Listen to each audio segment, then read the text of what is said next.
मायके से लड़की अच्छा के लिए ससुराल। उसका मायका दुनिया की सबसे खूबसूरत जगह होती है, थैंक यू फॉर पर वॉचिंग जिया के लिए ऐसा बिल्कुल भी नहीं था। वो महज 10 साल की थी जब उसकी माँ की मौत हो गई और उसके पिता ने दूसरी शादी कर ली। उसी से उन्हें दूसरा बेटा भी हुआ। पर इन सब में जिया ने अपना बचपन ठीक से एंजॉय ही नहीं किया। उसकी दूसरी माँ का ध्यान कभी जिया पर गया ही नहीं।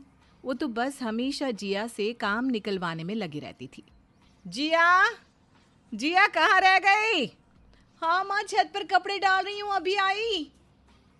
कहिए माँ, आपने मुझे बुलाया? हाँ, आज ना राजा का हलवा खाने का मन है, तो तुम बना देना, ठीक है? माँ, आप जानती है ना, मैं स्कूल में बच्चों को पढ़ाने जाती हूँ और अब तो उनकी परीक्षाएं भी आ रही हैं। मुझे उन पर ध्यान देना होगा माँ। हाँ हाँ, सब जानती हूँ मैं। बड़ी मास्टरनी बनी फिरती है। मैंने कहा ना, राजा का हलवा खाने का मन है। अपने भाई के लिए इतना नहीं कर सकती? पहले हलवा बना देना, बाद में चली जाना। ठीक है, मैंने खाना तो बना दिया है, हलवा बनाकर तुरंत चली जाऊंगी। और सुन, स्कूल से जैसे पगार मिले सीधा यहाँ लेकर आना। हाँ, कोई जरूरत नहीं है फालतू के खर्चे करने की। आज तक मैंने अपनी पगार का एक पैसा भी खर्च नहीं किया माँ। आप क्यों हर बार यही बात कहती रहती हैं? बड़ी जबान चल रही है तेरी। हैं? अब जल्दी से काम कर, मेरे सर पर चढ़ने की कोई जरूरत नहीं है, समझी? बड़ी आई मुझे जवाब देने वाली। कावेरी का बर्ताव हमेशा से जिया के साथ ऐसा ही था। उसके पिता को तो जैसे याद भी नहीं था कि उनकी कोई बेटी भी है। वो तो काम में व्यस्त रहते और जो उनकी बीवी कहती वही करते और सुनते थे।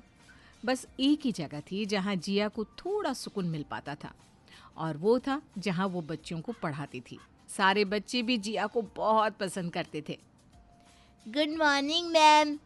Good morning Chintu. आज पेरेंट्स मीटिंग है ना, तुम अकेले आए हो? कोई नहीं आया तुम्हारे साथ? आए ना, मेरे चाचू आए हैं। वो रहे, कार पार्क कर रहे हैं। अच्छा ठीक है, उन्हें अंदर ले आना, मैं इंतज़ार कर रही हूँ। चिंटू अपने चाचू विहान को अंदर ले आता है और विहान को पहली नज़र में ही जिया पसंद आ जाती है। वो उसे देखता ही रह जाता है पर कुछ कह नहीं पाता। विहान की नज़र जिया से हट ही नहीं रही थी। तो आपको समझ में आ गया ना जो मैंने कहा? हेलो, आप सुन भी रहे हैं मैं क्या बोल रही हूँ? हाँ हाँ, समझ गया मैं। आप मुझे अपना नंबर दे दीजिए ना। जी? मेरा मतलब है, कुछ समझ में नहीं आएगा तो मैं आपसे पूछ लूँगा। हाँ, ओके, ये लीजिए। विहान अब रोज चिंटू को स्कूल छोड़ने आया करता। उसकी अच्छी दोस्ती भी हो गई थी जिया के साथ। जिया को भी विहान में एक अच्छा दोस्त नजर आने लगा था, पर उसके घर के हालात तो वैसे के वैसे ही थे उसके लिए। आजकल बड़ा मोबाइल चला रही है तू, हाँ? कहीं कोई चक्कर वक्कर तो नहीं है ना तेरा? देख रहे हैं जी आपकी लाडली के कारनामे। जियो, ये सब क्या है? क्या कह रही है माँ? पापा, आपने एक बार भी मुझसे पूछा कि मैं क्या कर रही हूँ? बच्चों के एग्ज़ाम से इसलिए वो सवाल पूछते हैं, बस उनके जवाब दे रही हूँ। पर आपको अपनी बेटी कभी दिखाई कहाँ देती है? आपको तो बस इस घर में कुछ ही लोगों की सुनाई पड़ती है। देख रहे हैं इस लड़की के लक्षण आप? हाथ से निकलती जा रही है ये लड़की। मैं तो कहती हूँ जल्दी से इसके हाथ पीले कर दीजिए और रफा दफा कर दीजिए इसे। मैं कोई सामान नहीं हूँ जिसे आप रफा दफा कर देंगी माँ। मैं अभी अपने करियर पर ध्यान देना चाहती हूँ, और वैसे भी मैंने आज तक आपको कोई तकलीफ नहीं दी। घर का सारा काम करती हूँ, कभी आपको कुछ कहती नहीं, फिर भी आप। जियो, ऐसे बात करता है क्या कोई अपनी माँ से? कावेरी सच्ची कह रही है, तुम्हें जल्द से जल्द इस घर से बाहर करना होगा। जिया बिना कुछ कहे रोते हुए अपने कमरे में वापस आ जाती है। वो रो रही थी कि इतने में विहान का कॉल आता है। वो आंसू पोंछते हुए फ़ोन उठा लेती है। जिया, तुम रो रही थी क्या? नहीं, वो बस ऐसे ही। क्या हुआ जिया, मुझे बताओ, मैं तुम्हें ऐसे नहीं देख सकता। मेरे मम्मी पापा मेरी शादी करवा देना चाहते हैं। उनके लिए तो मैं कभी थी ही नहीं। अब वो मुझे इस घर में भी नहीं देखना चाहते। माँ के जाने के बाद मेरा अपना कोई भी नहीं विहान, और अब ये लोग मेरा करियर भी मुझसे छीन रहे हैं। तुम प्लीज़ परेशान मत हो। अब क्या तुम कल मुझसे मिल सकती हो? प्लीज़ जिया। ठीक है, कल हम स्कूल के बाद मिलते हैं। दूसरे दिन विहान जिया से मिलने आता है और अपने दिल की बात कहता है। पर विहान, ये कैसे हो सकता है? मुझे तो तुमसे पहली नज़र में ही प्यार हो गया था, बस तुम्हें बता नहीं पा रहा था। मेरे माता पिता कभी नहीं मानेंगे इस रिश्ते के लिए। वो तो मेरी शादी अपने दोस्त के एक शराबी बेटे से करवाना चाहते हैं, जिसके बाद उनका वो दोस्त उन्हें अपने व्यापार में शामिल कर ले। तुम बस हाँ कह दो, बाकी मुझ पर छोड़ दो। पहले हम तुम्हारे घर चलते हैं तुम्हारे माता पिता से बात करने।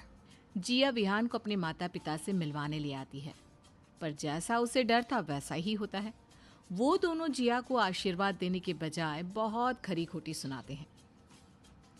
आप लोग एक बार तो मेरी खुशी के लिए कुछ कर दीजिए। बचपन से मैंने आपसे कभी कुछ नहीं मांगा। अगर तू इस लड़के के साथ गई ना तो वापस इस घर में आने की जरूरत नहीं, समझी? चलो जिया, अब मैं तुम्हें इस घर में रहने नहीं दे सकता। विहान जिया को कार में बिठा देता है और दोनों उसके घर जाने लगते हैं। विहान, मुझे नहीं लगता तुम्हारे माता पिता और भाई भाभी मुझे अपनाएंगे। मेरी किस्मत में किसी का प्यार नहीं। तुम मुझ पर भरोसा रखो, मैं सब कुछ ठीक कर दूंगा। विहान और जिया घर पहुंचते हैं तो वहां पूरे घर में अंधेरा होता है। अरे, यहाँ इतना अंधेरा क्यों है? जैसे ही जिया और विहान अंदर की ओर आते हैं, लाइट जल जाती है और सब लोग उन पर फूल फेंकते हैं। वहाँ एक सुंदर सा मंडप सजा हुआ होता है और विहान की भाभी एक सुंदर लाल जोड़ा हाथ में लेकर आती है और जिया से कहती है, तो देवरानी तैयार हो जाइए अपनी शादी के लिए। विहान, ये सब कैसे? मैंने जब तुम्हारे बारे में कल सबको बताया तो सब लोगों ने यही प्लान बनाया था।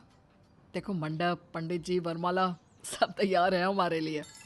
जिया शादी के लाल जोड़े में तैयार होकर आती है और पूरे रीति रिवाज के साथ विहान से शादी करती है और बड़ों का आशीर्वाद लेती है। एक बात पूछूं? हाँ, पूछो। अभी आपको चाची कहूँ या मैम? सब लोग हंसने लगते हैं।